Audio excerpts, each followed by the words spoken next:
Rider off the 6 horse, She Who Has No Name.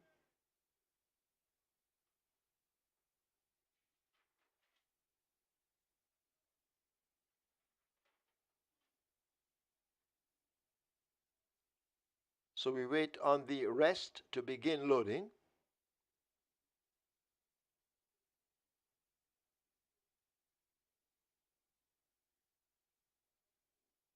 You need to get your wages on though. I'm sure the rest will follow shortly.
Number 1, Blinding Light,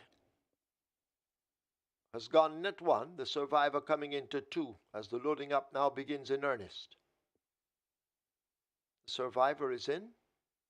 Run Georgia Run will be next with You Will Pinnock.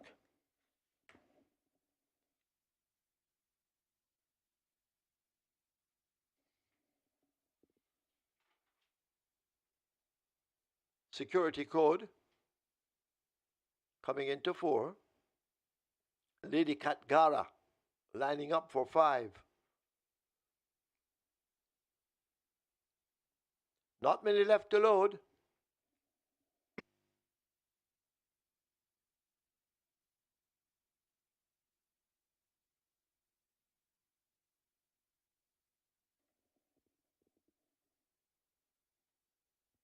You Look Okay loads at a 7.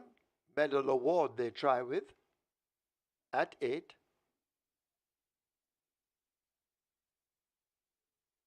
Medal Award looks to be in.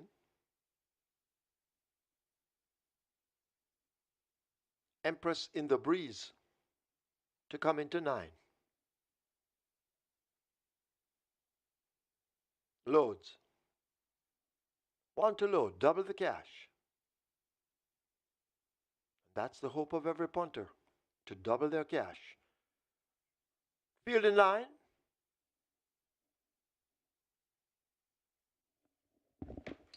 4 furlongs straight. A half a mile thereof. Lady Katgara gets a good start with Security Code. Run Georgia Run is tacking across toward the center of the track already early. You Look Okay is right there on the premises. Empress in the Breeze not too far away from them. These are the main contenders in the earlies as they charge away toward the quarter pole. You Look Okay has that lead. Lady Katgara shaken up in the center and asked to close the gap. Run Georgia Run close enough if good enough on the far side. Empress in the Breeze now asked to blow strong under the stand fence, but can they catch this? You Look Okay. The rider wheeling away with the right hand stick. It's You Look Okay with that lead. You Look Okay running away from them at the moment. Lady Katgara in chase with Empress in the Breeze, but this You Look Okay is not for stopping. Richard Henry, and You Look Okay wins it. Empress in the Breeze possibly second. Close between Medal Award, Lady Katgara, double the cash, maybe 5th.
In the winners enclosure, the unofficial winner of race number 5, number 7, You Look Okay, a 5-year-old bay horse by Strike While It's Hot, Supreme Magic by Performing Magic, owned and, bred and owned, Alvin Da Silva, a trainer Ever Francis, the winning rider, a chance ride for Richard Henry, the groom Gregory Alexander second, number 9, Empress in the Breeze, third number 8, Medal Award, fourth number 5, Lady Katgara, and fifth number 10, Double the Cash.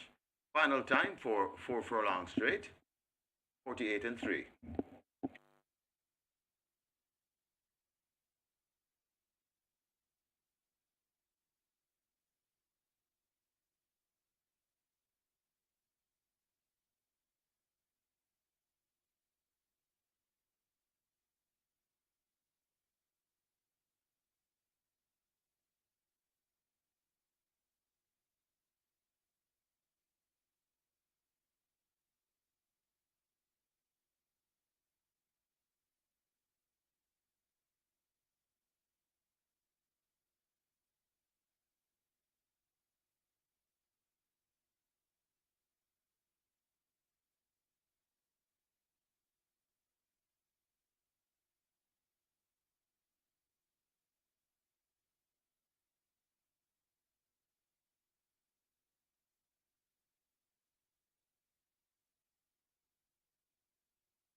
Four furlong straight, a half a mile thereof.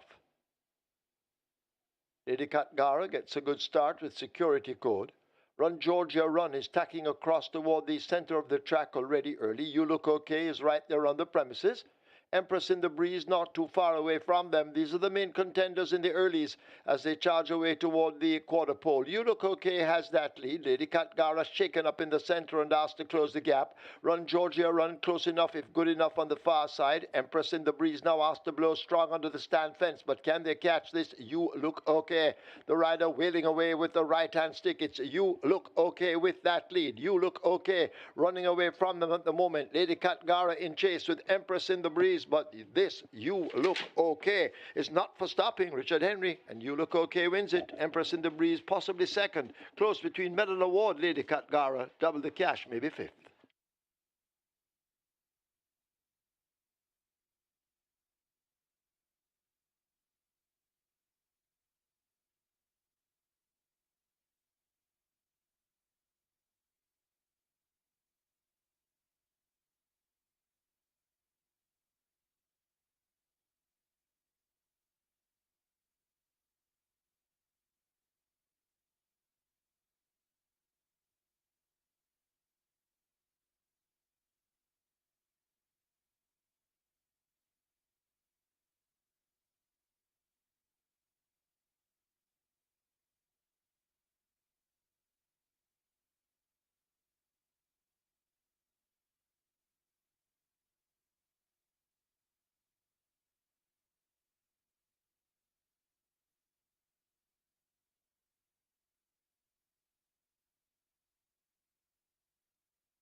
Result of the fifth now official. Horses to the testing barn. 7, You Look Okay. 10, Double the Cash. 7 and 10, both go to the testing barn.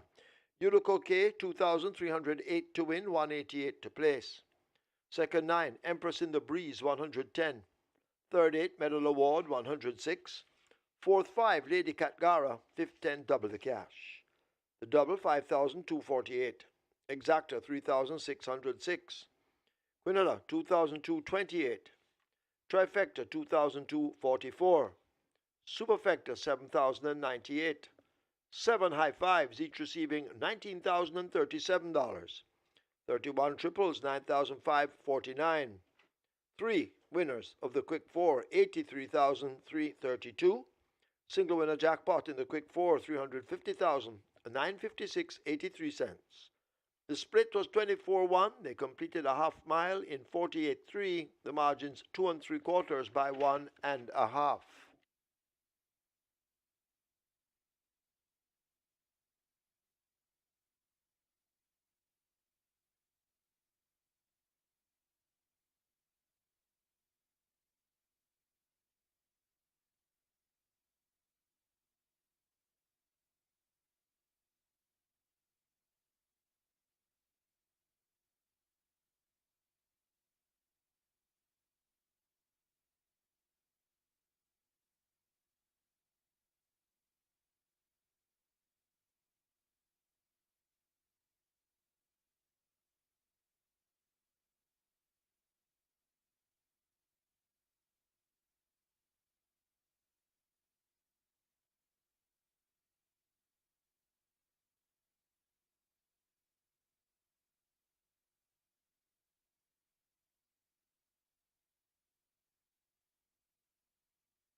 So the runners are still in the paddock for race number 6. This is the cash out leg of the Reggae 6. And if you're still alive after that 22 to 1 winner, you look okay. Well, you look okay for sure. Very popular strike 4 begins there. Very popular strike 4 and sure to sell $1,000,000 as it's on its way to 800,000 as per usual. The strike 4, a very nice bet. And it's on its way to $1,000,000 heading to 800,000. Rolling through on its way to 300,000. And we have high five wagering. That high five pool is in excess of 100,000 heading to 150,000. Get your bets on as the runners are still in the paddock waiting for the riders up for them to come out on the track.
We're on to race number 6, and this one, a lot of betting interest here.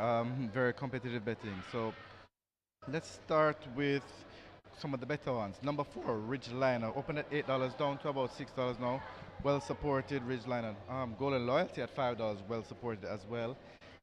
Equinox 250, well supported as well. And of course, number 13, Kismet, open at $10. Kismet is about $7 now, and Kismet is actually the best back runner at the fixed odds windows. That's number 13.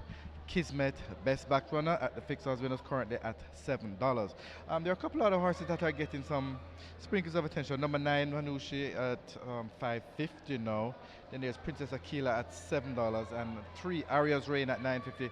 They have been getting a little bit of money, but it's really Kismet taking the bulk of the betting here. And then there's Equinox, number 10, Golden Loyalty, and Ridgeline, number 4. So those are the ones who are selling at the fixed odds windows. Although number 10, Equinox, is the total favorite. Well supported, as I mentioned, but nothing compared to number 13, Kismet. And that's the story from the fixed odds windows for race number 6. Good luck. Number 5, Lambo Girl, takes the track early.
Number 8, the Gifted One, takes the track early.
Horses take the track for the 6. It's a restricted allowance 4 for native bred 5-year-olds and up, non-winners of 3, and imported 5-year-olds and up, non-winners of 2, the distance 1,000 meters or 5 furlongs straight. Number 1, Golden Syrup, make the weight 52 kilos or 115 pounds. 2, Princess Ifya, 51.5 or 114. 5, Lambo Girl, 51 or 112. 8, The Gifted One, 52 or 115. 9, Manouche, 54.5 or 120 pounds. 10, Equinox, 53.5, 118. 11, Princess Aquila, 51, 112. 12, Urchigal, 49.5 or 109. 13 is Kismet, 51 kilos or 112. Wagering offered on double event, exacta, quinella, trifecta, superfecta, high 5 rolling triple. This is where the strike 4 begins with a single and a bonus in excess of $1,728,000. The strike 4 heading for $1 million. The rolling triple 300,000. Get your wagers on.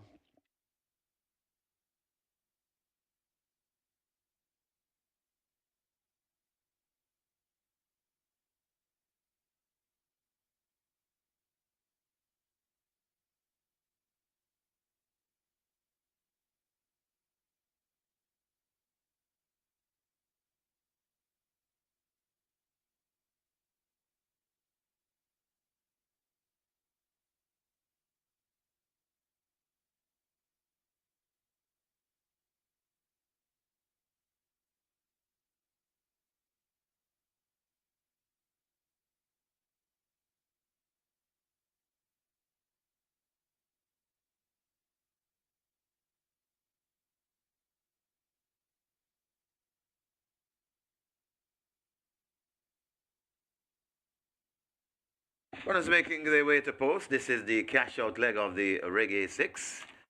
And this is where we start the strike 4. Strike 4 on its way to 1.2 million.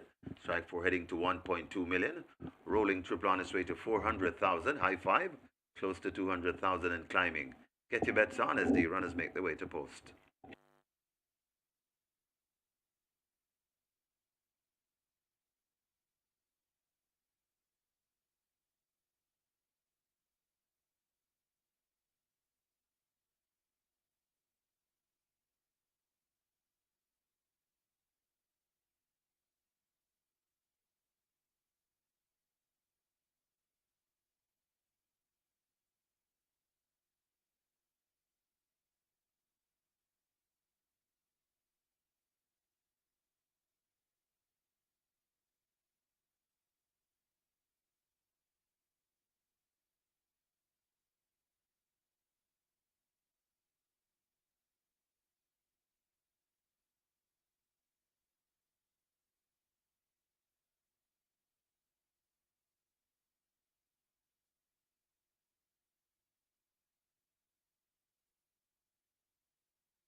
So the first real upset on the day, 22-1 for You Look Okay. Richard Henry on the chance right there.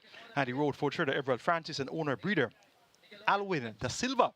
22-1. You Look Okay shows them a clean pair of heels. Second was Empress and the Beast turning the tables on the recent Conquer Method Award for that runner-up spot. Live ticket count on the regular 6 coming to the cash out leg, down to 94 with 26.6 million plus in that net pool. Kit 9 still has 2 live tickets, 353,000 plus in that net pool, and the Twilight 6 now down to 288 live tickets with 4.4 million plus in that net pool. It's now time for Strike 4, minimum guarantee paid $500,000, and we're well approaching $2 million in jackpot money. A field of 13, go 1,000 meters straight. Let's take a look. Top selection is number 6, Golden Loyalty. Tevin Foster for Paul Swaby and M&S Syndicate owner breeder. 4 by 11 3/4 last time out the Bulletproof Coffee, Equinox and Uncle Nob. Equinox is here, John Post 10. That's your favorite at 6 to 5. Golden Loyalty looks likely to get a lot closer than that 4 by 11 3/4 lengths on last. And 4-1 represents good value for the chances of Golden Loyalty. Number 10, Equinox, the one to beat, 6 to 5 favorite. Robert Haldane for Jason Costa. Runner up on 3 consecutive races coming into this. But as we have seen since yesterday, the horses that have been running second, they're just not winning. Yesterday, Lady Sarsuta didn't get the job done, second again. Today, we saw Empress in the Breeze, but actually she had her second place streak halted. But Method Award, who was second on 3 consecutive outings, didn't get the job done either. So things are not really auguring well for the bridesmaid type of runners. But let's see if that trend can be broken here. 6 to 5, the favorite Equinox. Number 9, Manushi gets odds of 6 to 1. Won easy the last time out, beating Joe Blade and Shawma the Butcher. Not much right about, but steps up in class with Shane in the saddle. Vice now fitted by Truda Louis Richards. And this one looked sharp and ready in the paddock. Manushi gets value at 6 to 1. And number 4, Ridge Diner, 7 to 1 the price. Has scope to improve, more scope to improve than a lot of the other runners here. Has only raced 8 times, 2 wins, 1 second, 1 third. And one of those wins were in the Mercury Sprint when it is the maiden tag, February 2023. A long time between wins though. Came back on 1, Boxing Day 2024. Let's see if Regina can show some improvement here for his 2025 seasonal debut. Lars Allen rides for Dale Murphy and owner Ridgewood. 6-10-9-4. That's where I'm going in race number 6. Start or Strike 4. Golden Loyalty over Equinox, Manushi, and Ridge Diner. Strike 4 pool, 1.2 million wagered. Your triple is approaching 400,000. Best of luck.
So the runners are approaching the gate. Runners approaching the gate for race number 6. The Strike 4 approaching 1.5 million. So a very nice Strike 4 pool this. It's approaching 1.5 million. Rolling triple on its way to 500,000. Rolling triple getting close to $500,000. And the high 5 pool, that's approaching 250,000. Runners arriving at the post. Get your bets on. You're running out of wagering time for sure.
They've closed up the front of the gates for the start of race number 6, so the loading up will begin shortly, so hurry and make your wagers. Front of the gates are closed.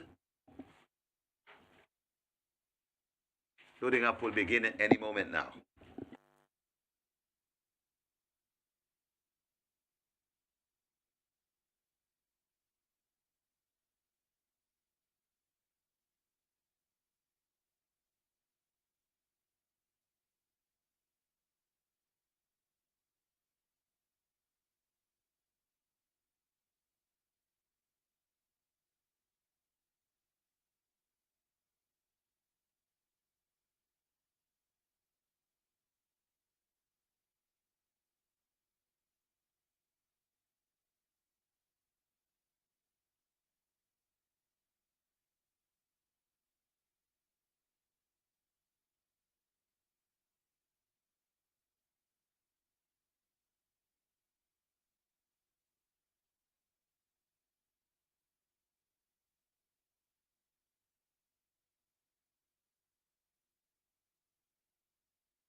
Horses loading, last chance to make your wagers. The first one in, the Grey Golden Syrup, loads at 1.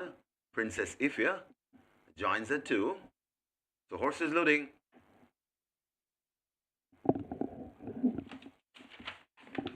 A rider off the 3, that's Aria's Rain. Jordan Barrett working on Aria's Rain to gate number 3. Nearly 1.7 million in the Strike 4 pool. Just under 600,000 in the rolling triple. Still working on Aria's Rain.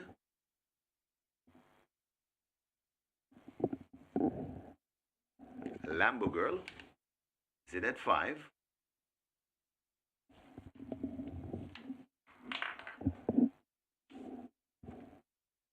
So very last chance to make your wagers as Aria's Rain goes in at 3.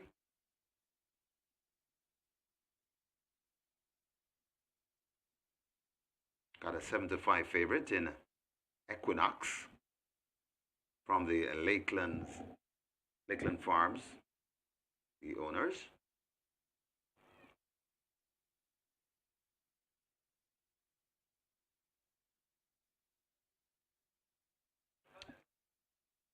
Golden Loyalty load at 6.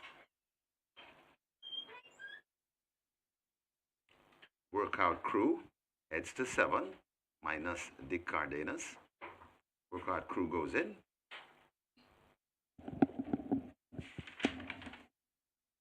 The Gifted One heads to 8.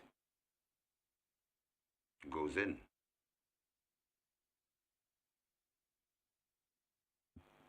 Manushi comes to 9. So the loading process will advance. Manushi backing away. Try once again. Strike 4. It's to $1.8 million.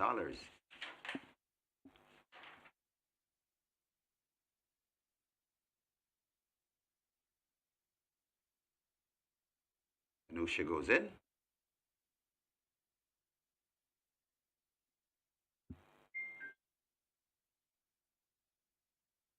Princess Aquila in at 11.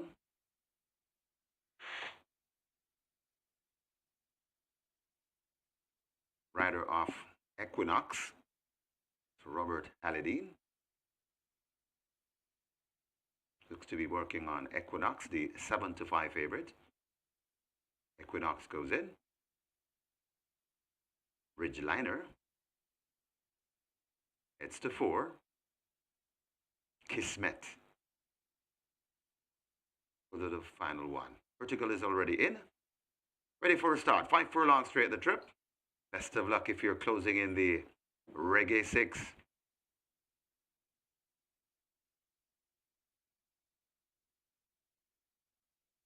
Starter holding them.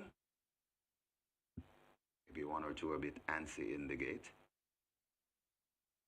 Ready. They're off and racing. Manusha gets a good start. Over on the far side, that's Aria's Rain racing prominently. In the middle, that's Golden Loyalty. Ridgeline is also there. Equinox is visible and is traveling powerfully. So Equinox could have the overall lead. From on the far side, that's Aria's Rain. Right there too, that's Golden Loyalty. Right there too, Manusha. So they're spread right across the track, but Equinox looks to be doing the better work from now. Equinox in front, Waver on the far side, that's Aria's Rain. Right in the middle, Manusha. These are the prominent ones. Golden Loyalty is hustled up and asks for more too, but Equinox looks to have the lead coming to the furlong and a half pole. It's Equinox in front. Over on the far side, Manusha, Equinox still in front and traveling nicely. It's still Equinox doing the better. It's Equinox in front, and Equinox looks to have this one all won. On the far side, Manusha will be second. Equinox beats Manusha. Then comes Kismet. Workout Crew got tied for fifth.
In the winners enclosure, the unofficial winner of race number 6, number 10, Equinox, a 5-year-old dark bay or brown mare by producer, Emerald Moon by Orb, bred and owned Lakeland Farms Limited, conditioned by the champion trainer Jason DaCosta, the winning rider, the informed Robert Hardball Alidine, the groom Garth Pennant second, a number 9 Manouche, a third number 13 Kismet fourth, number 7 Workout Crew, and a fifth number 6 Golden Loyalty. Final time for a 5 furlong straight, 59 and 2.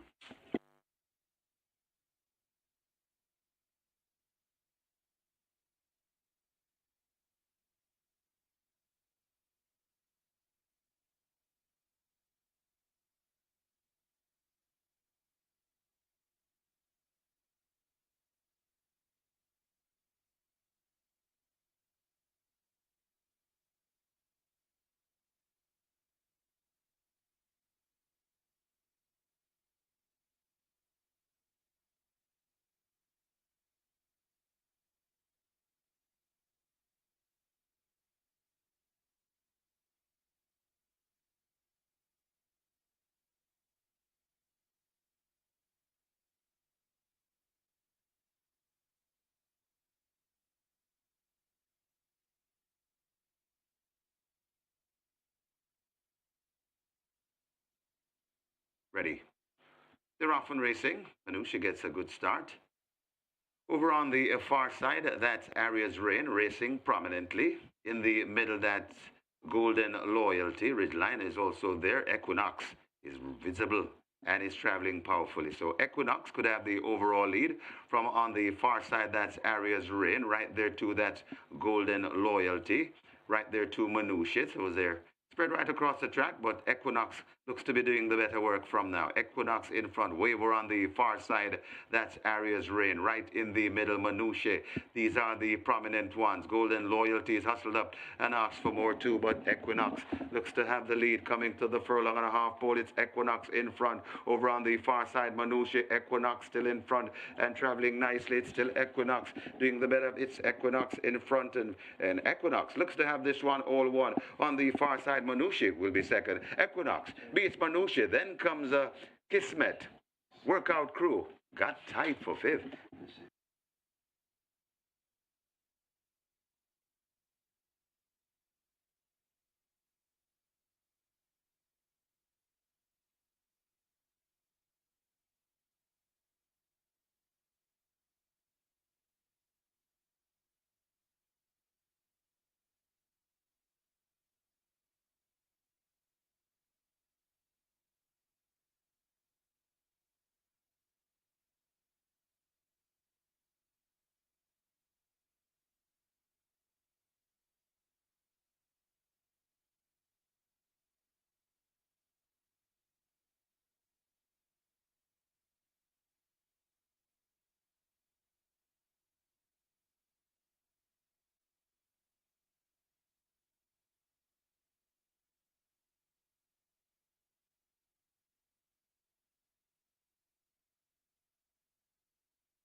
Result of the six now official. Horses to the testing barn. 10 Equinox, 13 Kismet. 10 and 13 both go to the testing barn. Equinox, 240 to win, 142 to place. Second, 9 Manushik, 212. A third, 13 Kismet, 228. Fourth, 7 Workout Crew. Fifth, 6 Golden Loyalty. The double event, 19,260. Exacta, 786. Quinella, 1,272. Trifecta 1,894. Superfecta 7,514. 16 high fives 10,334. 19 triples 16,589. And 96 winners of the Reggae 6, each receiving 277,276. Splits 23-3, 46-3. Final time 5 furlongs straight 59-2. The margins 3 3/4 by a neck.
May I have your attention, please? We have a jockey change to announce race number 7. Number 1, True Blue. Make the rider Samantha Fletcher. So Samantha Fletcher rides number 1, True Blue in race 7.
Congratulations to our Reggae 6 winners today, each receiving $277,276, 26.6 million shared up on mandatory payout day.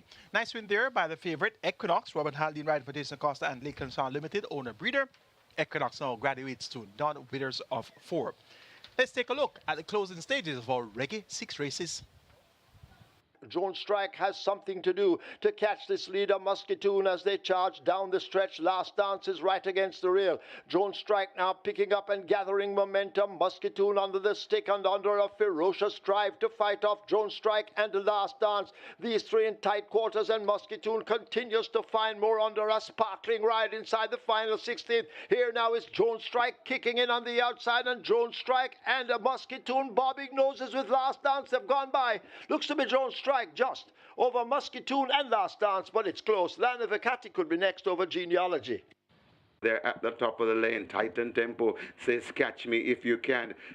Is still trying hard. It's still on route, still on that lead. It is Titan Tempo in front and traveling nicely. And this looks all over as Titan Tempo begins to pull away. Running on the outside, Brenda Boy begins to quit nicely, tying up a bit. That is Titan Tempo. It is Brenda Boy coming on from Titan Tempo. Brenda Boy, Titan Tempo. Brenda Boy could just have won from Titan Tempo. Then comes Emma and back and forth. That's Unruly Dawn and Zulu Warrior. Big Pop drifting out wide towards center course, but it is Linstead Market now beginning to open up inside the final 3/16. Linstead Market is running away from this field. Big Pop has cried enough on the rail. That's Gurley the Butcher, but it is the Linstead Market under the right-hand stick. Will arrive at the 16th pole. The rider neatly switches the stick to the left hand, and Linstead Market continues to provide the goods. Linstead Market and Emilio McLean win it. They win it by maybe 6 or 7 over Pappy Down. Then Gurley the Butcher. Close between Noble Sovereign and Monster Vigorous.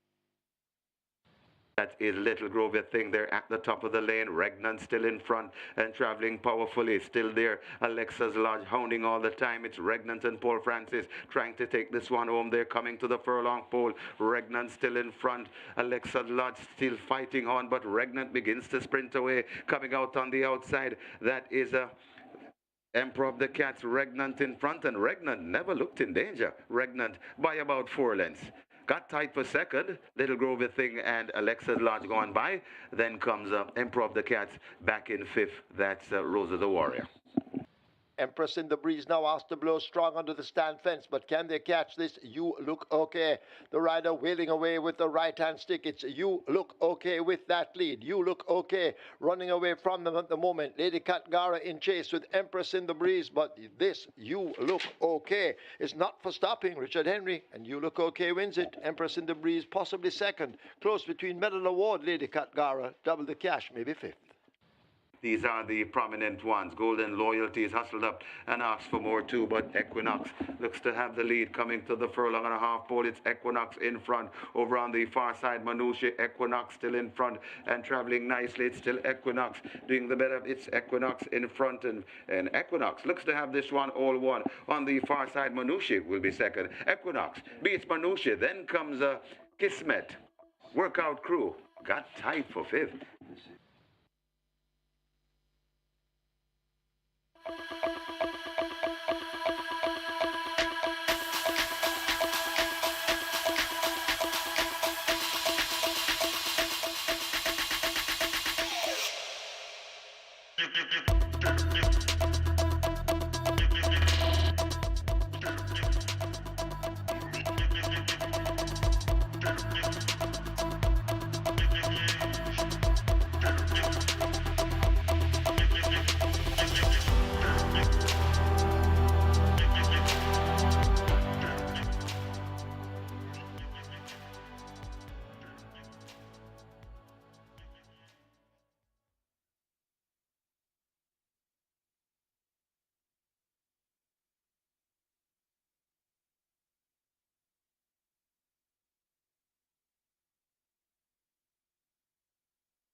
So the runners are still in the paddock, and this is where the very popular late triple begins. A late triple always gets to a million. Always gets to a million. The late triple on its way to 600,000. The late triple on its way to 600,000. Get your bets on the. Now we have the riders up, so they'll be coming out shortly. And next we'll hop across to the fixed odds desk for an update. I want to race number 7 here, and there are really only 3 horses that are selling at the fixers with us. It's number 2, Prince Roy, currently at $5. Number 6, Runaway Star at $1.50, which is also the 1-9 favorite in the tote. However, it is number 3, Sensational Soul, that is the best back runner in the race. Currently at $3.50, this one is a 9-2 third choice in the tote, but Sensational Soul is the best back runner at the fixed odds windows. And that's number 3, Sensational Soul, for race number 7. Best back runner at the fixed odds windows. Good luck.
Horses take the track for the 7th. It's a main condition race for native bred 3-year-olds. The distance 1,300 meters or 6.5 furlongs. Number 1, True Blue, make the rider Samantha Fletcher. 5, Althea, 50.5 or 111 pounds. 9, One Code, 51.5 or 114 pounds. Wagering on double event, Exacta, Quinella, Trifecta, Superfecta, High Five. This is where the late triple begins. It's heading for 600,000, almost there. Get your wagers on.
Live ticket count on the kids 9 down to 1 with 353,000 plus in that net pool.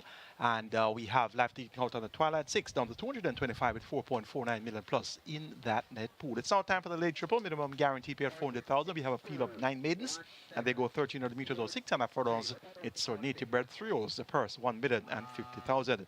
Top selection is going to be the big favorite, Runaway Star. Intended debut was on the 11th of January, but refused to enter the starting gates. Gave a lot of trouble and had to be declared a non-starter. Well, has been gate tested since on the 19th of January. Out the gate 46.4 by a minute and 4/5, and cantered thereafter. So back to the starting gate again, 1 to 5. Let's hope that Runaway Star won't be spooked by anything when he reaches down to the starting gate, and he should be able to deliver on expectations. Number 2, Prince Roy, gets 3 to 1. Ran well in that same race on the 11th of January, where the big favorite was a scratch at the gate. Now, Prince Roy had a problem turning for home, bumped into the rail, and that cost him some significant momentum. Was third by 4.5 lengths in the end to My Eclipse and Mark My Identity. Would have learned a lot. Better for the experience now. Philip Pargett replaces Uwe Pinnock in the saddle for Fitzgerald Gillespie, owner, trainer, breeder. Look for Prince Roy to acquit himself well once again. 3 to 1. Appears to be a reasonable price. True Blue number 1, Samantha Fetcher rides for Peter McMaster. This one well bred out of the Sensational Slam Dam Cowtown. Made that out of Sensational Slam by the Cowtown Cat Dam True Blue. Now True Blue was a talented imported filly. And this True Blue looks well conformed and has worked fairly well. Not getting much attention at the total 24 to 1, but looks quite useful and should make the grade in due time. Number 7, Nebuchadnezzar. This one, named after the Babylonian king. That was, of course, the king of the Babylonian Empire way back BC. And he was responsible for driving out the Israelites out of Jerusalem. Can you imagine that? So, Nebuchadnezzar, what a name for a horse. And he is highly thought of at home. And clearly, Shane Ellis has opted for this one over Sensational Soul, who we partnered twice, going off at 3 to 5 at even money. So he's off the Shevan Maharaj horse named Sensational Soul, who he, of course, has won classic races for. So there must be some high level of expectations for this Nebuchadnezzar. And 10 to 1 clearly is value for the Canterman Shane Ellis, and he looks well. He's a 3-year-old chestnut colt by Soul Warrior out of the Market Rally Dam, Queen of Baghdad. We called for a big run here. First time of asking. Going for number 6, the big favorite, and that's Runaway Star to get the better of number 2, Prince Roy. Then 1, True Blue, and 7, Nebuchadnezzar. Final triple pool, 750,000. That should surpass $1 million. Easily get your bets on now, and best of luck.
Runners arriving at the post for race number 7, the late triple on its way to 900,000. So we're getting close to that million.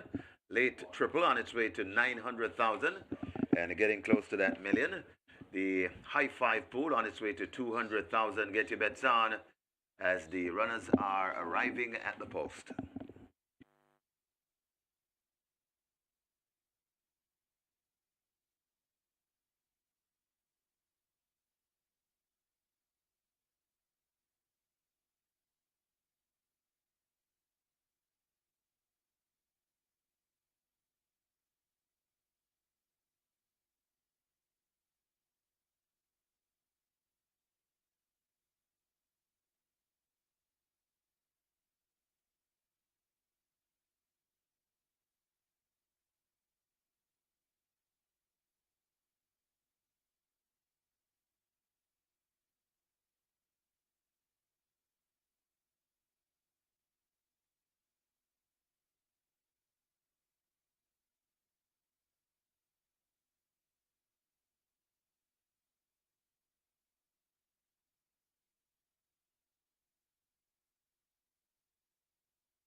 They've closed up the front of the gates for this, the 7th event, the start of the late triple. And the late triple is on its way to 900,000. Late triple on its way to 900,000. 0 on the board. Get your wagers on. Don't be shut out at the windows.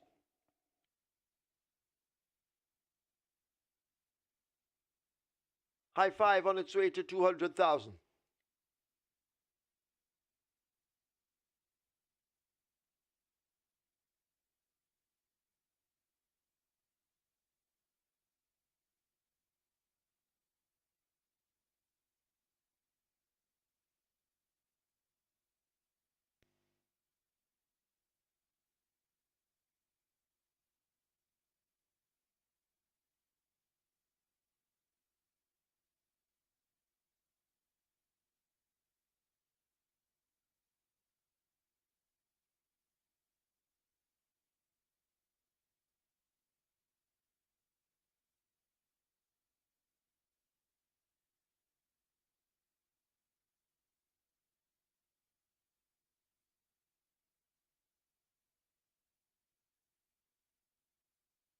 Horse is now loading.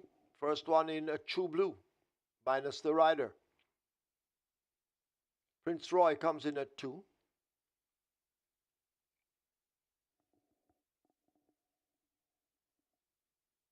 Sensational Soul and the champion jockey Radesh Roman, they come into 3. Sensational Soul is in.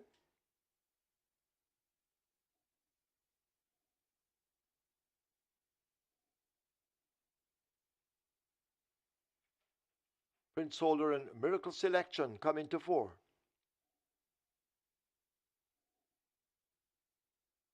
Althea should be next at 5.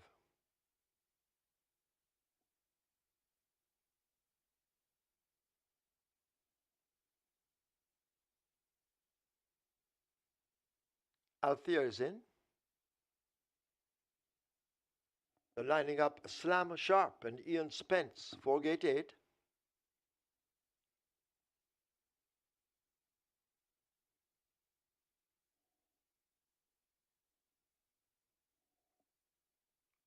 So Slam Sharp backing away.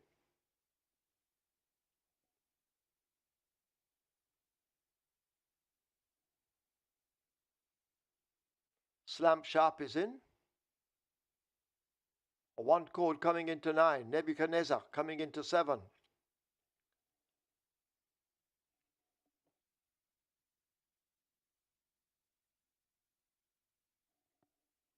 So Nebuchadnezzar lining up for 7.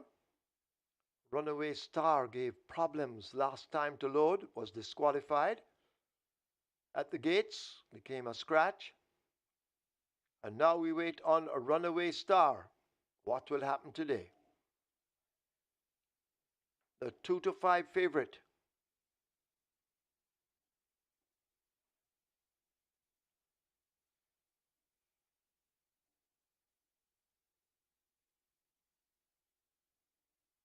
So Runaway Star giving problems.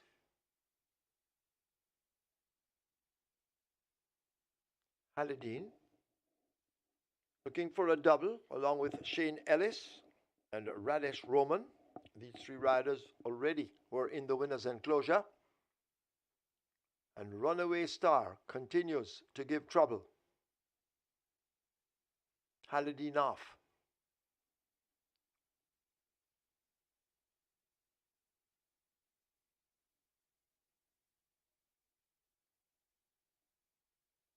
Try again with Runaway Star. Remains 2 to 5.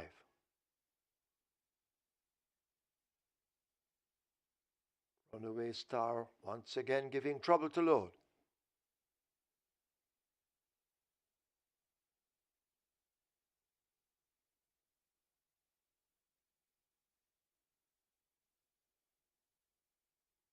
Haladine thrown off actually, but lands on his feet.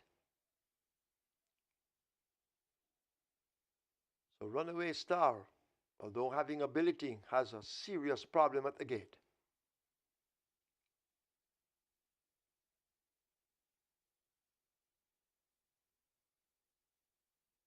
along with the patience of the starter. Continue.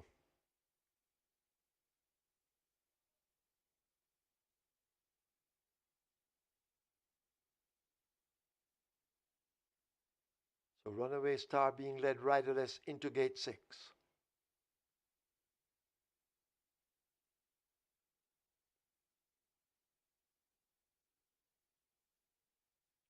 There or thereabouts, and once again backing out this Runaway Star.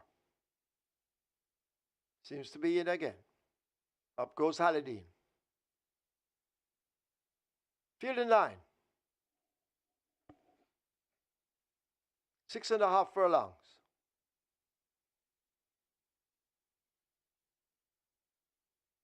They're off. Fair start. Slam Sharp just misses it toward the back.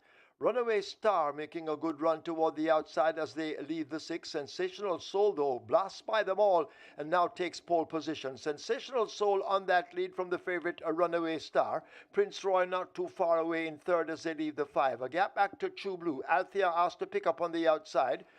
Miracle Selection is the one racing on the rail with Prince Holder. Nebuchadnezzar in between horses. Slam Sharp out wide and the 1 code at the back. They've left the half mile. The tempo increasing as they're about to arrive at the 7/16. The Runaway Star hooked up with Sensational Soul. They're staring into each other's eyes as they go flashing past the 3. A break back to Prince Roy. He needs to find 4 to get to them. Althea needs possibly 6 or 7 with True Blue running on the rail, but they're coming into the top of the lane. They're almost there now. A quarter of a mile to run, and out in front it is Sensational Soul and the champion jockey who have that lead. A Runaway Star is chasing on the outside, but left 3 or 4 lengths back. Prince Roy making progress down against the rail, but it is Sensational Soul and Radish Roman. They flash past the furlong pole. Radish Roman keeping Sensational Soul up to his work inside the final 16th. It is Sensational Soul in the 7th event. They're not going to catch Sensational Soul. Sensational Soul wins handily by maybe 6. Prince Roy is second. True Blue is third. Runaway Star is fourth. Could be Nebuchadnezzar back in fifth.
In the winners enclosure, the unofficial winner of race number 7, number 3, Sensational Soul.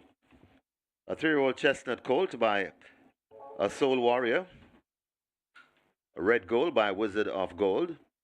Bred Wilbert Bagwandine. Owned Shevan Maharaj. It's the second win on the card for the trainer, Gary Sabrati. Congratulations, trainer. And it's also the second for the winning jockey, the champion jockey, Radish the Sneaky Fox Roman.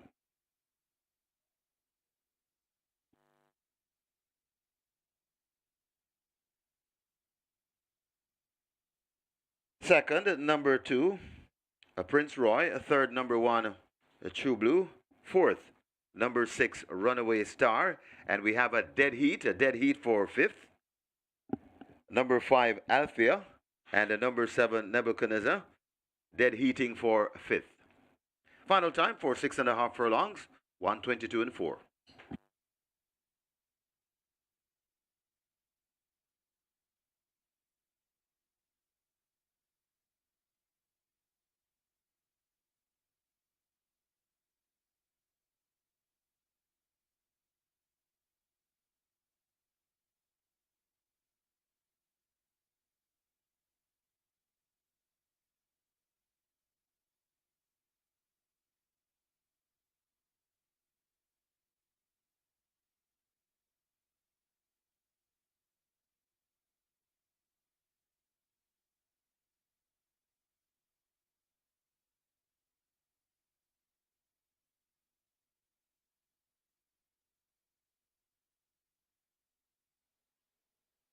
They're off.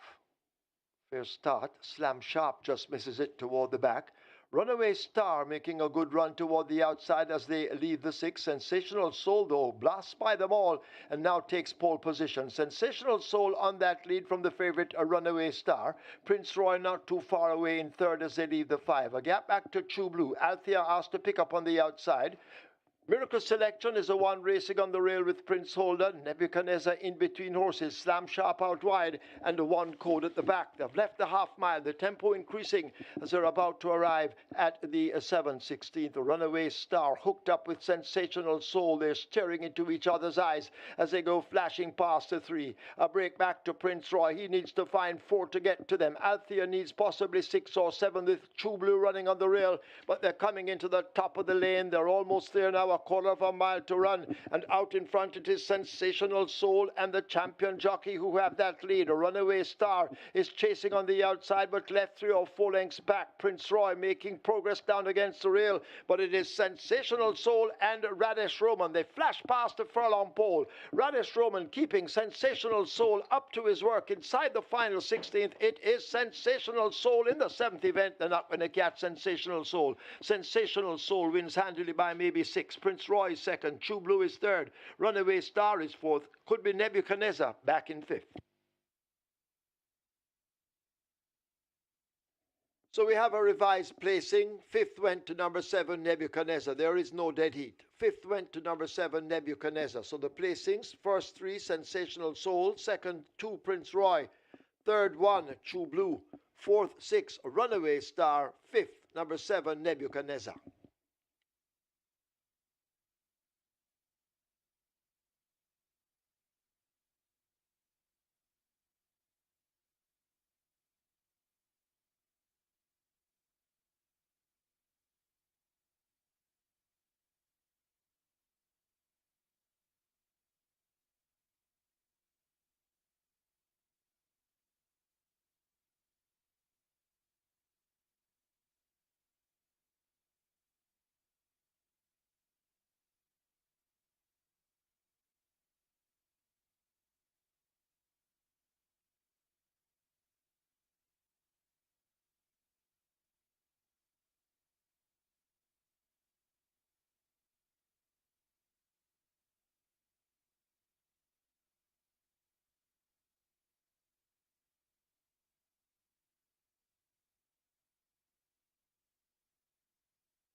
Okay, attention jocks, attention jocks. This one's coming from the steward's room.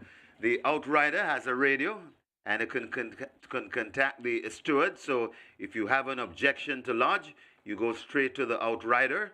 He's in position of a radio to contact the steward. So once again, attention jocks, the outrider has a radio.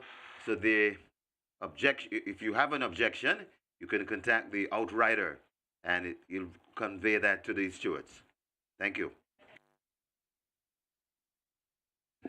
There is the photograph for the fifth, number 7, Nebuchadnezzar, just getting there ahead of Althea. So that's the fifth place photo on your screen.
Result of the 7th now official. Horses to the testing barn. 1, True Blue. 3, Sensational Soul. 1 and 3 go to be tested. Sensational Soul, 432 to win, 246 to place. Second 2, Prince Roy, 198. Third 1, True Blue, 354. Fourth 6, a Runaway Star. Fifth 7, Nebuchadnezzar. The double event, 4,906. Exacta, 1,461. Quinella, 1,608. Trifecta, 2,712.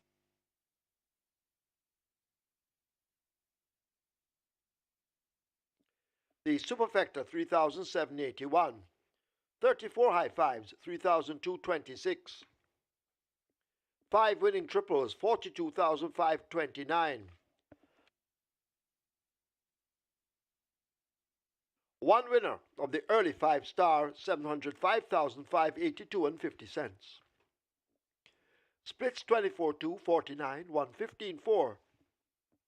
Final time, 6.5 furlongs, 122-4. Margins 5.5 by a half a length.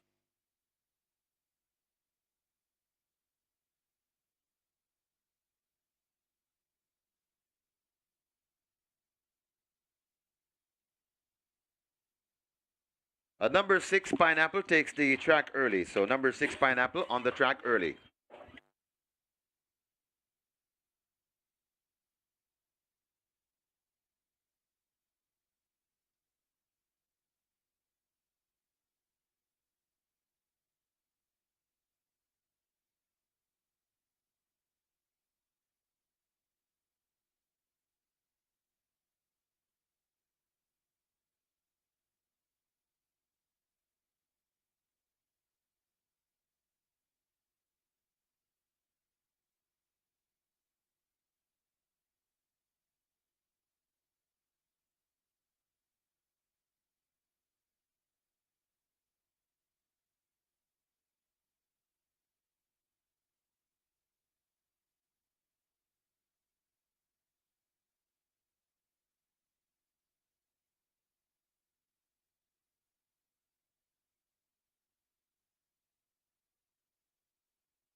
On to race number 8, and this one is another great betting race because a lot of money coming in for quite a few different runners here. How about number 4, So Beautiful, open at $10, down to $6, very well supported there.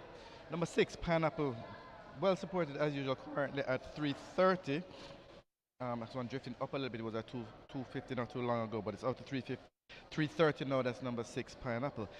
Number 11, Awesome Line at 350 is actually the best back runner in the race at the fixed odds windows. We opened this one at $8, I think it was, and it's very heavily back down to $4 now. So great support for number 11, Awesome Line. Awesome Line is at 72 in the total. There's some sprinkles for a few others. Number 1, Himalaya, $13, pretty well supported.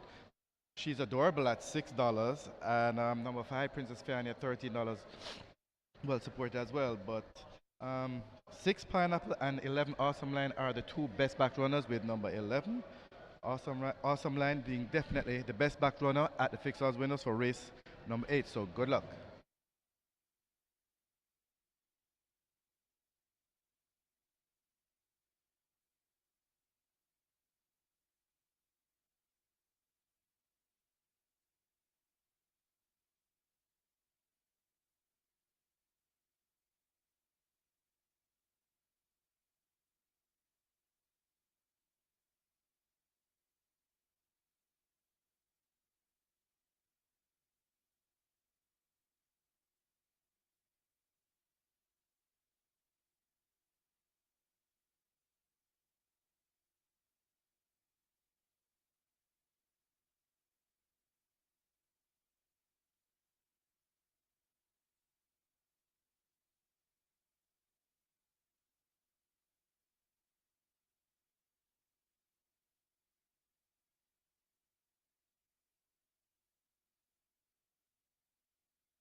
Horses take the track for the 8th. It's a restricted allowance 5 for native bred 4-year-olds and up, non-winners of 2, and imported 4-year-olds and up maidens, fillies and mares only, the distance 1200 meters or 6 furlongs. Number 2, Chinita Estrella, make the weight 50 kilos or 110 pounds. 3, She's Adorable, 51.5, 114. 4, So Beautiful, 50 kilos, 110. 6, Pineapple, 51.5 or 114. Wagering on double event, this is the late double. Exacta, Quinella Trifecta, Superfecta High 5. Get your wagers on. Runners make their way to post.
Sensational Soul gets the job done on his third attempt. Even money on debut, 3-5 last time out. Both occasions ridden by Shayla. Shayla is off today. And Radish Roman, the Sneaky Fox champion jockey, picks up the mount for Gir Subrati and owner Shavan Maharaj. Change of equipment, blinkers off, figure it off. Sensational Soul goes most away and wins quite convincingly. Good performance there. Prince Roy checked in second. True Blue, an interesting effort on debut, checked in third, disappointing fourth. Runaway Star. Lap ticket got on the catch line, still won with 2 legs remaining. 353,000 plus in that net pool. Remember, the jackpot is also quite attractive. And the Twilight 6 now down to 26 lap tickets with 4.49 million plus in that net pool. So you're into some big bucks already in your Twilight 6. 2 legs remaining. The late double starts here. Top choice goes to number 6, Pineapple. Demar Williams, more popularly known as Struggle, rides for trainer Patrick Lynch, also known as a Professor. Blinkers taken off. Has been thereabouts, but does not getting her head in front at the winning post. Looks to be in a spot where she should be able to get that done. And she's going to be the vote here, the top choice. The vote goes to number 6, Pineapple, 6-5. Number 3, She's Adorable, gets a big prize, 18-1. Tyrese Anderson, rides for Carlton Cunningham.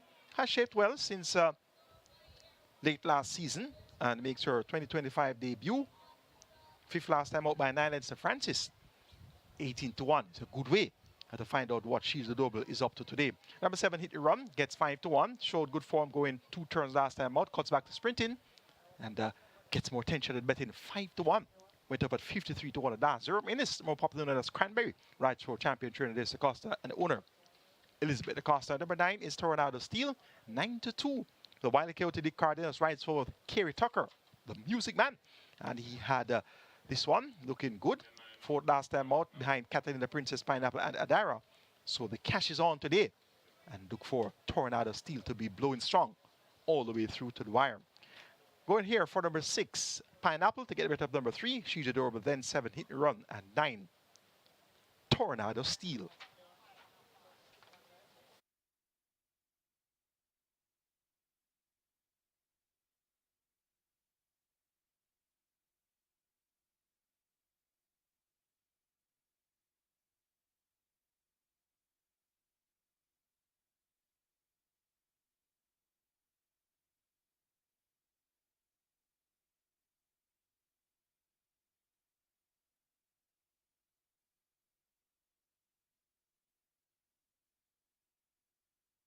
Runners arriving at the post for the late double. The late double on its way to 1.1 million. We're going past a million in the late double, and that is expected. Heading to 1.1 million. High 5 wagering, that's approaching 250,000. Get your bets on. Runners arriving at the post. Not much time left to wager. Hurry and make your wagers.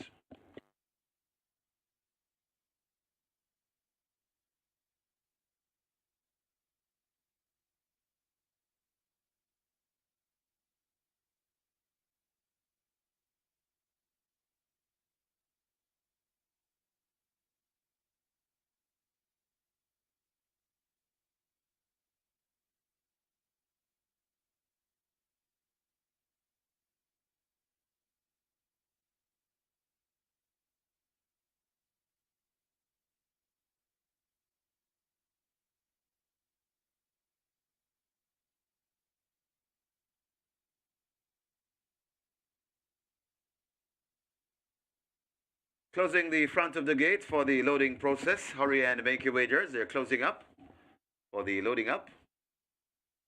High 5 approaching 250,000.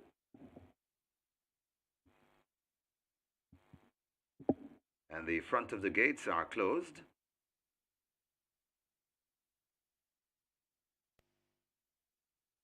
So loading up will begin shortly. Hurry and make your wagers.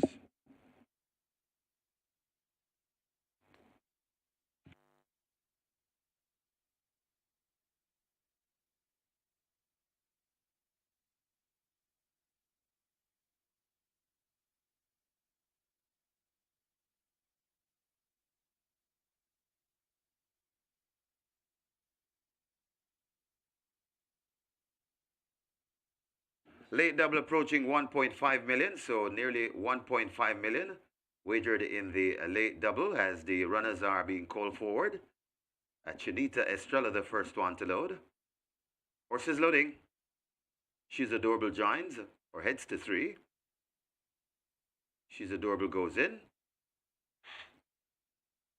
So Beautiful will load at 4.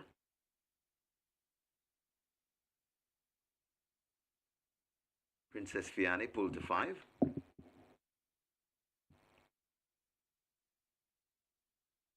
Goes in.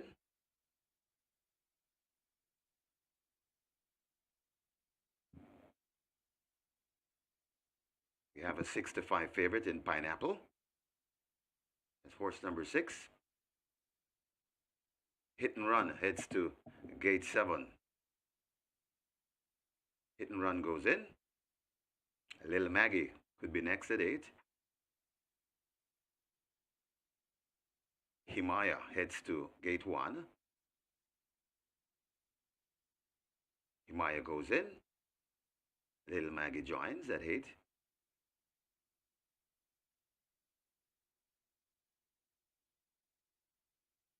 Tornado Steel is next at 9. Have a Joy will load at 10. Awesome Line will load at 11. And the 6-5 favorite, waiting to complete the line, that's Pineapple. Started Dwayne Timmel, he's ready. Pineapple hesitates, turning sideways. So that's the one we wait on. 6 furlongs the trip.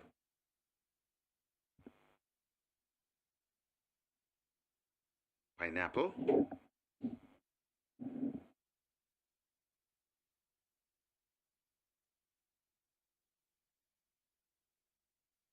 It's to gate 6, goes in.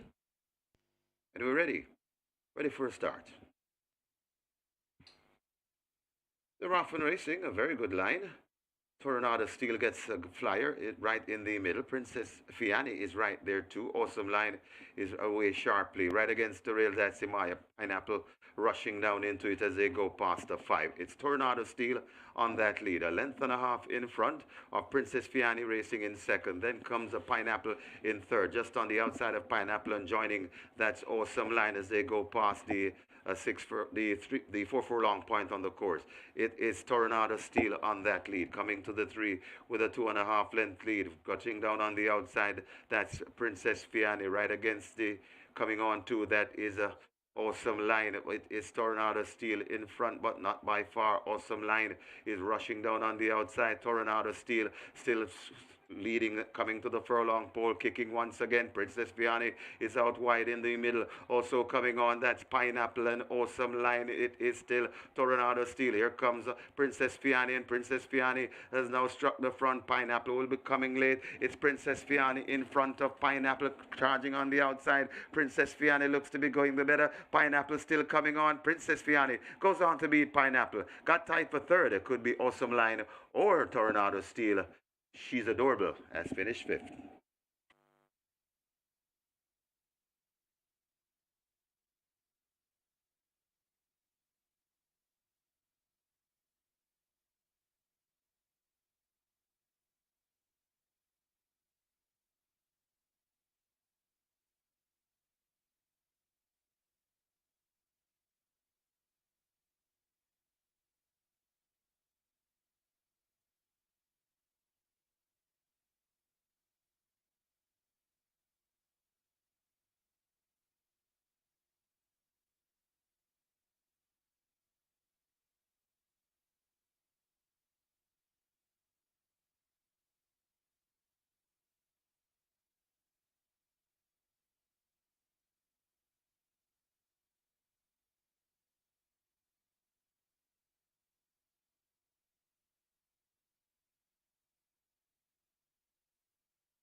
In the women's enclosure, the unofficial winner of race number 8, number 5, Princess Fiani, a 4-year-old bay filly by Soul Warrior, a Ship Sham by Midshipman, Red Ham Stables Limited, owned Carlton Foster.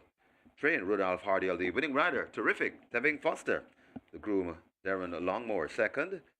Number 6, Pineapple. A third, number 11, Awesome Line. Fourth, number 9, Tornado Steel. And a fifth, number 3, She's Adorable. Final time for 6 furlongs, 1:14.3.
They're off and racing, a very good line.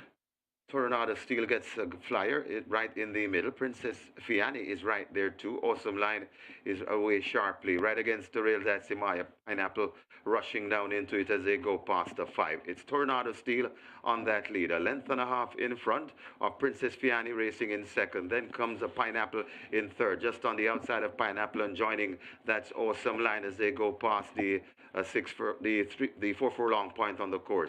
It is Tornado Steel on that lead, coming to the 3 with a 2.5 length lead, cutting down on the outside. That's Princess Fiani right against the coming on to that is a Awesome Line. It is Tornado Steel in front, but not by far. Awesome Line is rushing down on the outside. Tornado Steel still leading, coming to the furlong pole, kicking once again. Princess Fiani is out wide in the middle. Also coming on, that's Pineapple and Awesome Line. It is still Tornado Steel. Here comes Princess Fiani, and Princess Fiani has now struck the front. Pineapple will be coming late. It's Princess Fiani in front of Pineapple, charging on the outside. Princess Fiani looks to be going the better. Pineapple still coming on. Princess Fiani goes on to beat Pineapple. Got tied for third. It could be Awesome Line or Tornado Steel.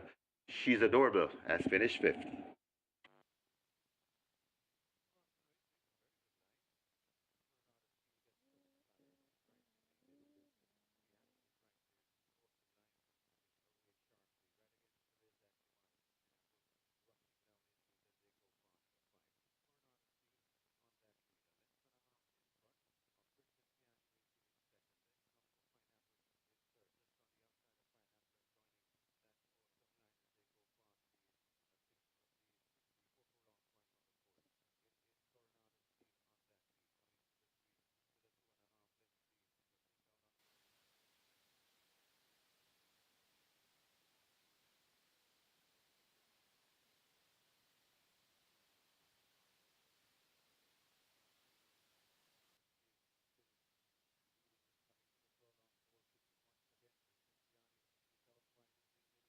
Result of the 8th now official. Horses to the testing barn. 5, Princess Fiani. 6, Pineapple. 5 and 6 both go to be tested.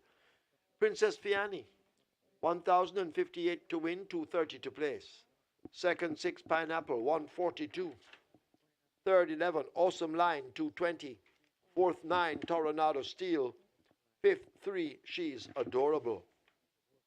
The double event, 8,258. Exacto, 1,421. Quinella, 724. Trifecta, 2,548. Superfecta, 10,664. 6 high fives, 24,635. 12 winning triples, 27,767. The splits were 23-4, 48-4. Final time, 6 furlongs, 114-3. The margins, 1 by 4.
Your attention, please, in today's ninth and final, number 7, California Gold, the mount of Richard Henry. Richard Henry rides 7 California Gold in this, the ninth and final event.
We're here for the ninth and final, and this one is pretty much a two-horse betting race, well, seemingly in the tote and at the fixed odds winners as well. And those two horses, as expected, She's a God Gift, currently at 230, and Geolithic also at 230. And from the windows open this morning, She's a God Gift was taking a lot of the earlier money, but as the day has progressed, they are basically inseparable in terms of the amount of sales. That's Geolithic and She's a God's Gift. Both of them are pretty much selling just as hard as each other. They're equal betting favorites at the fixed odds winners, and they are inseparable. They're 65 and even money respectively in the tote, and they are the only two selling at the fixed odds winners. So the race should come out between these two. So that's She's a God Gift and Geolithic, and that's the story from the fixed odds winners for race number 9. Good luck.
Horses take the track for today's 9th and final.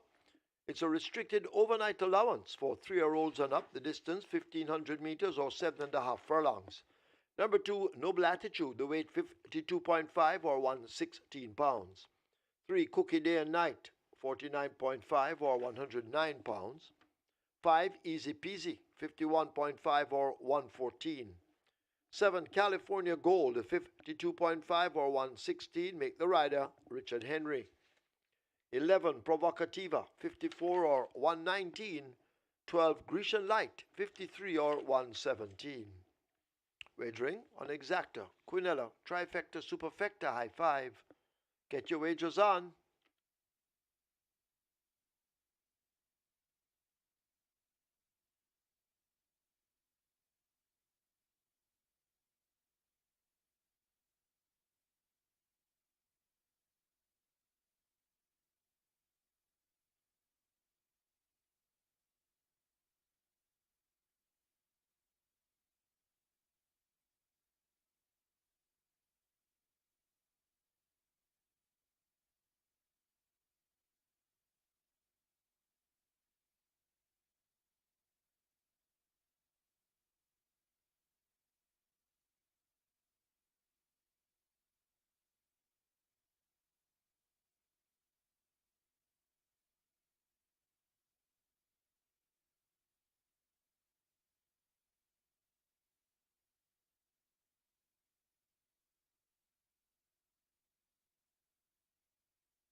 Princess Fiani upsets the apple cart in the penultimate, and that's Tevin Foster in the saddle for trainer Rudolph Hardy and owner Carlton Foster. It's now time for the Bonnie Blue Flag Trophy, and on your monitor right now is a photo of Bonnie Blue Flag, Ready the USA, horse of the year 1964-1965, owned by Ivan Lin, G. Chen, and A. Chung, trained by Ivan Smith and Laurie Silveira. And Bonnie Blue Flag is a Hall of Fame inductee, 17 career wins from 58 starts, won the middle distance handicap in 1962, won the Curse Venetian Blinds Trophy in 1962, won the Apollo Handicap 1962 as well, won the Carrier Handicap 1962, the Warner Bolton Cup 1963, won the Bowl Flagon Stakes 1963, 64, and 65, won the Prime Minister's Stakes in 1964, won the Norfolk Cup 1964, 1965, won the Governor General Stakes, a Grade 1 event in 1965, and won the Ambassador's Trophy in 1965 as well. So a very colorful career did Bonnie Blue Flag have, and indeed a Hall of Fame inductee here in Jamaica. Princess Fiani, Tevin Foster on a 9-1 winner there. And it's upset Sundays. And of course, so you had Eula Koke earlier at 22-1. Mile upset from Brenda Boy at 5-1. So as usual on a Sunday. Live ticket count on the Twilight 6 coming into the cash out leg. It's down to a mere 8. I think that was the amount I saw a while ago. Let me check those numbers. And that's going to mean that you have at least some 500,000 already, or was it five? But whatever it is, you're into hundreds of thousands of dollars right now for your trial at 6 tickets. Let's have a look at the night plan. Ninth and final, a restricted over-to-the contest for thrills and up, non-winner of an overnight race lifetime, and of course, it's the Bonnet Blue Flag Trophy. A field of 12 on the way to the starting gate. Top selection is number 9, Geolithic. Raced well among over to the lawns for her 2 attempts at the level, running against open over to the lawns horses beaten by Blue Vinyl. And the band, run up to Blue Vinyl, going 8 furlongs in 138.3. Last time about 4 by 3 and a quarter lengths, going 5 furlongs straight in 57.3. Geolithic picks up 5.5 kilos. Ismael Velasquez rides for Peter John Passard and PJK team. Now stretches out to 7.5 furlongs. She's going to be the horse to beat here. Number 4, She's a God Gift. Also has very positive angles. Raced at over the allowance twice. Also ran in the Chairman's Plate on a multi-mile day. Second by 4 3/4 lengths in a stakes record time of 1:54.2. That was behind Run Judy Run for 9 furlongs and 25 yards. Her first attempt at overnight, third by 2 lengths behind the Money Market, Freedom Street. That was after leading for the first half mile in a 5.5 furlong contest. So she has shaped well also at this over the allowance level and gets a class relief now among non-winner of an overnight race lifetime. So 8-5, strong second favorite is She's a God Gift. She has pace, and you know pace makes the race. Geolithic also has pace. They'll definitely be sorting themselves out early. Number 12, Grecian Knight gets 7-1. Tevin Foster looks for the late double, just scored at 9-1.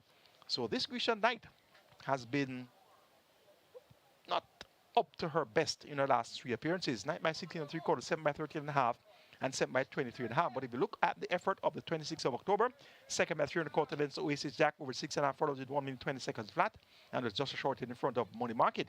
So Grecian Knight, with the visor now refitted, looks likely to come to the fore with a big effort. 7-1 is a nice dig-out handicap price. Another 7-1 chance is number 1, Baby Like. Tajay Sekou rides for Filipino D, visor taken off, and this Baby Like has the distinction of finishing second behind Desert of Malibu in the Sentinel this time a couple seasons ago. That was going a mile on Jamaica Cup Day, and also finished second, beaten by a gap though behind Fun Can Done last year. That was in April. Second by 14 lengths in 1 minute 40 seconds flat. So second is second, and you finish second behind Desert of Malibu. You finish second behind Fun Can Done. You should be able to run well among non-winners of an overnight race lifetime. So you're getting 8-1 there, another nice dig-out handicap price for Baby Like. Going to go 9-4-12-1 in the Bonnet Blue Flag Trophy. Geolithic just over She's a God Gift. And if they crack, look for Grecian Knight, Baby Like, to be finishing very well from off the pace.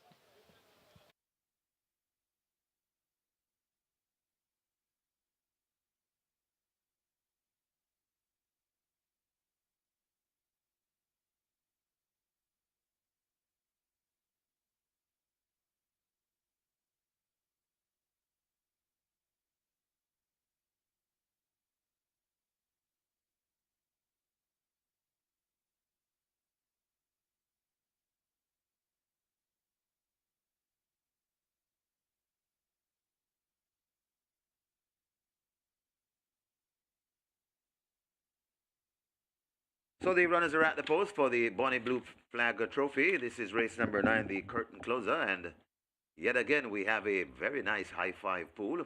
High five pool approaching 400,000. They're closing the front of the gate for the loading process, so not much time to wager. High five on its way to 400,000. They're closing up for the loading up.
Horses now loading.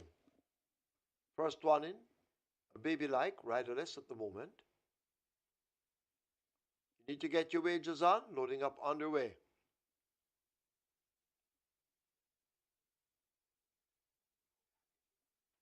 Noble Attitude is in at 2.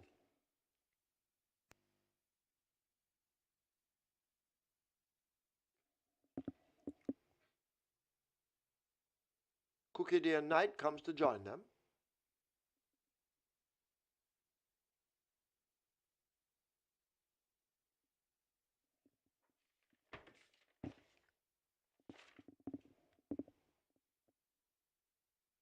Easy peasy. Slots into 5. California Gold coming up to 7.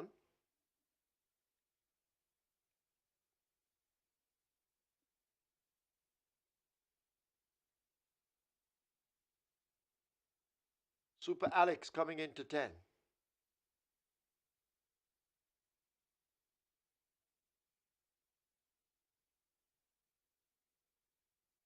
Awesome Anthony brought to 8. Provocativa will slip into 11.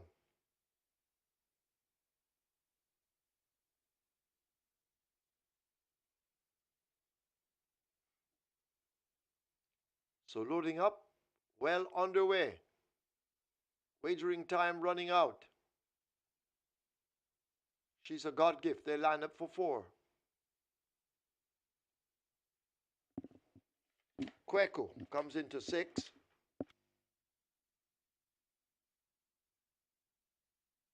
Grecian Light is in. She's a God gift. Now comes into 4. Field in line for the Bonnie Blue Flag Trophy. 7.5 furlongs. They're off for the Bonnie Blue Flag. First start, Noble Attitude just left toward the back of the field as Geolithic charges into that lead. Awesome Anthony now asked to close the gap. Easy Peasy is in between horses as they run toward the 6. Geolithic sets the fractions, leading up by some of 3 lengths. They leave the 6. Easy Peasy races up next. She's a God gift, finding room on the rail and beginning to make gains. Awesome Anthony is reserved and kept off that pace, caught and overtaken narrowly by Provocativa. A break opens up to Cookie Day and Night. Grecian Light racing out wide. California Gold in between horses. Quaco races ahead of Super Alex. Then Noble Attitude and the Baby Like trails the field. They've left the half mile. They make their way now toward the 3. And Geolithic has stolen a 5-length lead. She's a God gift in hot pursuit. Easy Peasy is right there too. Provocativa on the outside. California Gold asked to make some ground. Then we have a group of horses. Cookie Day and Night working her way down against the fence toward the outside. That's Awesome Anthony. But they're coming into the top of the lane. And Geolithic continues to hold that lead firmly. The rider has a peep behind. It's a Geolithic running away from them at the moment. Here is She's a God Gift now asked to cut into a 2.5 length lead. Geolithic drifting off a true line. She's a God Gift now nibbling at it. Geolithic under pressure from She's a God Gift on the rail. Cookie Day and Night asked to fly, but they drive toward the line. It is a Geolithic finding a bit more. She's a God Gift left back in second. It is Geolithic with that lead. Geolithic wins it. She's a God Gift is second. Could be Super Alex over Grecian Light. Cookie Day and Night is 5th.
In the women's enclosure, the unofficial winner of race number 9, the Bonnie Blue Flag Trophy, number 9, Geolithic. 5-year-old bay mare by Neolithic. Queen G by Horse Greeley. Bred Ian Passad, owned a PJK team. Trained Peter John Passad, the winning rider, Ismael Velasquez. The groom, Paul Anthony, second. Number 4, She's a God Gift. Third, number 10, Super Alex, fourth. Number 12, Grecian Light, and a fifth, number 3, Cookie Day and Night. Final time for 7.5 furlongs, 134 flat.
They're off for the Bonnie Blue Flag.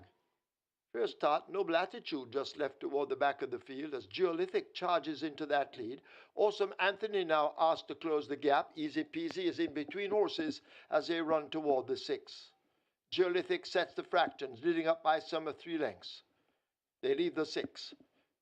Easy Peasy races up next. She's a God gift, finding room on the rail and beginning to make gains. Awesome Anthony is reserved and kept off that pace, caught and overtaken narrowly by Provocativa.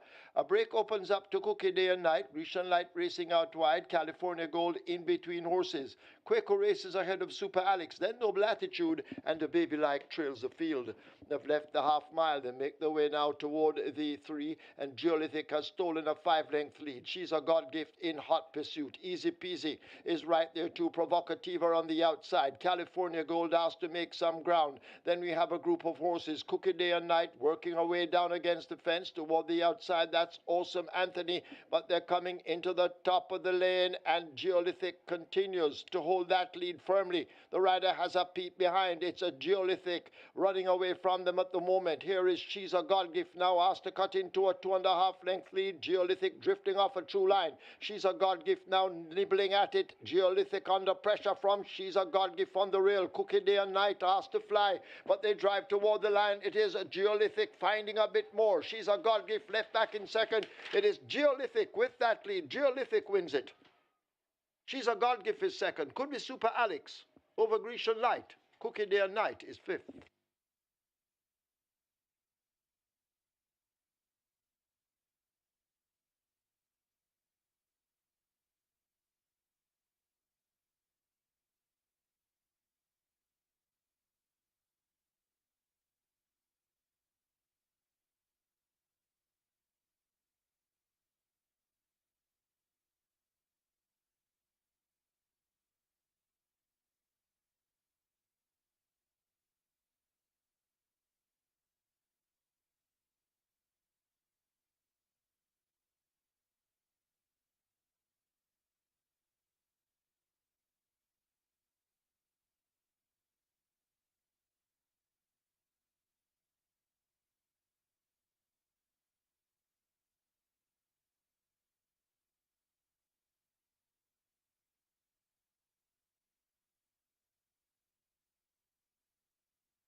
Ladies and gentlemen, your attention called to the winners enclosure for the presentation of the Bonnie Blue Flag Trophy.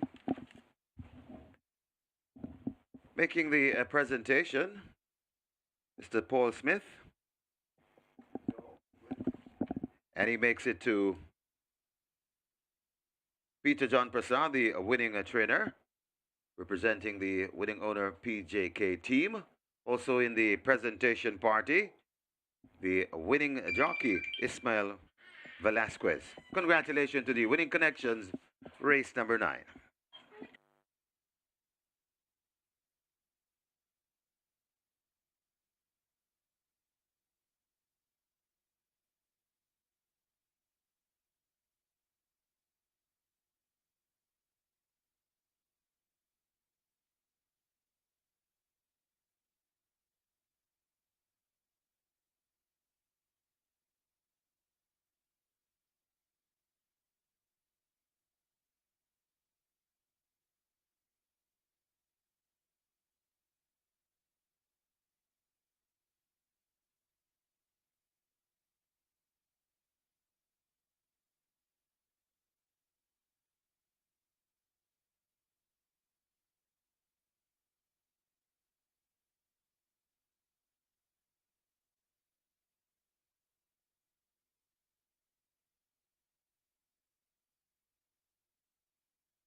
Result of the ninth official.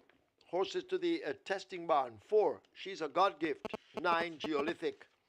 4 and 9 both go to the testing barn. Geolithic, 212 to win, 120 to place. Second, 4, She's a God Gift, $140. A third, 10, Super Alex, 242. Fourth, 12, Grecian Light. Fifth, 3, Cookie Day and Night. Double event, 1,452. Exacta, 318. Quinella, 268. Trifecta, 862. Superfecta, 1,807. 58 high fives, 4,744. 55 triples, 12,906. 21 winners of the strike 4, 60,128. Single winner bonus, 1,961,197 and 88 cents. 113 winners of the play spot 8, 2,844. Single winner bonus, 763,699, 18 cents. Nobody caught the late 5-star carryover, 478,893 and 92 cents. 3 winners of the Twilight 6, 1,497 and 27. Nobody catch 9, 3 with 8 of 9, 35,310. Single winner bonus in the catch 9, 1,134,938 and 17 cents. Splits were 23-2, 46-1, 113. 7.5 furlongs raced in 134. The margins 1 1/4 by 4 1/2. Well, we've come to the end of this weekend carnival at Caymanas Park. Next weekend, of course, we'll have more racing for you on Saturday. It's now time for the recap. Over to Michael Kane.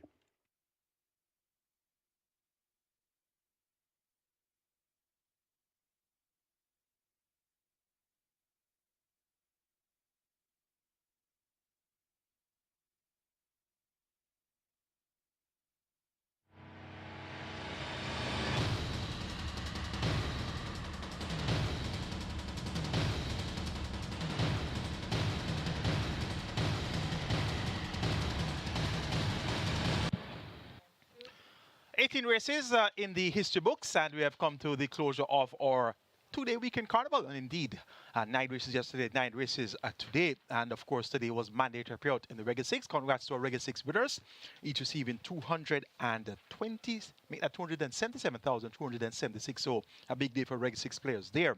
Congrats as well to the winners of the Twilight 6, 1.4 million plus. And that's exactly 1,497,027. So that's a big day for Twilight 6 players as well. So indeed, very richly rewarding day wagering Caymanas Park Racing.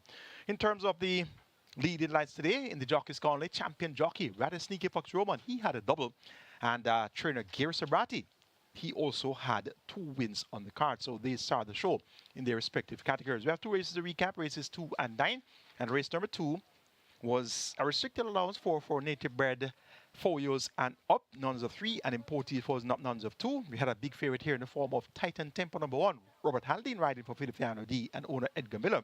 Short price favorite was Titan Tempo. Some support came in for the other brothers, but it was a short price favorite here in terms of the 1-horse Titan Tempo. Brenda Boy had Radish Roman for Victor Williams. We had Shane with Unruly Dude for Oral Hayden. There was also Zulu Warrior 10 Foster for Howard Bailey and Emmanuel Velasquez. That's Ismael Velasquez riding there for Peter Dunn Passard. All eyes were on Titan Tempo, expected to get the job done. Ready for a start. They're off and racing. Amma gets a good start right against the rail. That's Titan Tempo, coupling up nicely. So Titan Tempo, Amma, right there too, watching them in third. That's Zulu Warrior. As they head towards the 6 furlong point on the course,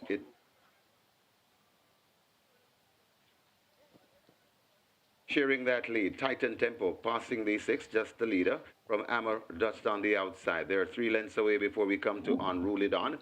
Then comes right up, just behind Unruly Dawn. That's Zulu Warrior, and racing at the back of the field, Brenda Boy. They passed the 5, heading toward the 4, and it is Titan Tempo, bouncing easily on that lead. About a length and a tail in front of Amma Racing second. Unruly Dawn watches them from third as they pass the four. Then comes the Zulu Warrior, and just at the back of the field, that's Brenda Boy. They head towards the three, and it is Titan Tempo and Robert Halladine. They are quickening away about 5 lengths in front of Amma Racing in second. Unruly Dawn hustled up to ask for more, is racing in third. Right there, Brenda Boy about 3 lengths away, and still at the back of the field, that is Zulu Warrior there at the top of the lane. Titan Tempo says, catch me if you can.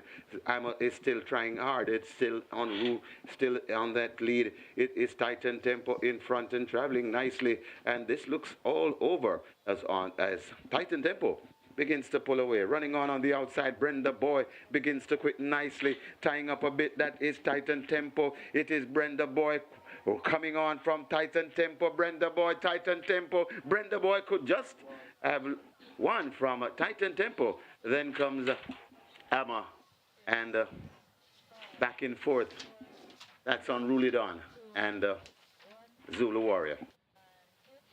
So that finish certainly brought the house down. And that's our champion jockey, Ratty Sneaky Fox Robin, coming from way off the pace with Brenda Boy and grabbing the favorite Titan Tempo within shades of the wire. One going away in the end. And indeed, very competent ride there by Radish Robin. Never say never, and it's never over until the winning post arrives. So, indeed, good ride by Radish Robin aboard Brenda Boy. Next recap race is going to be race number 9. The feature of the Bonnet Blue Flag Trophy, you had a field of 12. It was for overnight allowance contenders who had not won an overnight race lifetime. The purse 1.25 million. 2 horses dominated the betting.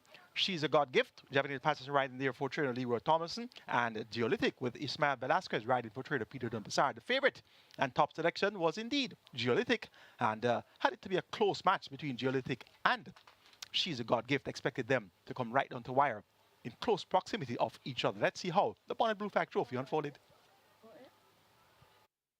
They're off for the Bonnie Blue Flag. First start, Noble Attitude just left toward the back of the field as Geolithic charges into that lead. Awesome Anthony now asked to close the gap. Easy Peasy is in between horses as they run toward the 6. Geolithic sets the fractions, leading up by some 3 lengths. They leave the 6. Easy Peasy races up next. She's a God Gift, finding room on the rail and beginning to make gains. Awesome Anthony is reserved and kept off that pace, caught and overtaken narrowly by Provocativa. A break opens up to Cookie Day and Night. Grecian Light racing out wide. California Gold in between horses. Quaker races ahead of Super Alex. Then Noble Attitude and the Baby Like trails the field. They've left the half mile. They make their way now toward the 3, and Geolithic has stolen a 5-length lead. She's a God Gift in hot pursuit. Easy Peasy is right there too. Provocativa on the outside. California Gold asked to make some ground. Then we have a group of horses. Cookie Day and Night working our way down against the fence toward the outside. That's Awesome Anthony, but they're coming into the top of the lane, and Geolithic continues to hold that lead firmly. The rider has a peep behind. It's a Geolithic running away from them at the moment. Here is She's a God Gift now asked to cut into a 2.5-length lead. Geolithic drifting off a true line. She's a God Gift now nibbling at it. Geolithic under pressure from She's a God Gift on the rail. Cookie Day and Night asked to fly, but they drive toward the line. It is a Geolithic finding a bit more. She's a God Gift left back in second. It is Geolithic with that lead. Geolithic wins it. She's a God Gift is second. Could be Super Alex over Grecian Light. Cookie Day and Night is 5th. So as expected, Geolithic and She's a God Gift has settled down to fight out the finish in the Bonnie Blue Flag Trophy. Both were stepping in from open overnight allowance company, and they were both ran very creditably, and they got the class relief today, and they made use of it. They were 1-2 for most of the way in the Bonnie Blue Flag Trophy. Good exact payout there, 318, and the Quintal Plus is a must, $268 for the top 2 choices in the betting. Even money, Geolithic and 85, She's a God Gift. That's going to be a wrap from us here at Caymanas Park today. Next week, Saturday, is going to be the first Saturday in February, the 1st of February, and that's going to be the first race day, of course, for the 2nd month of 2025. I'm your Salis, Michael Cade, on behalf of the team of the Home of Champions Sports Max, also on behalf of our promoters, Supreme Ventures Racing and Entertainment Limited. Have a productive week, and see you February for more Thoroughbred Racing.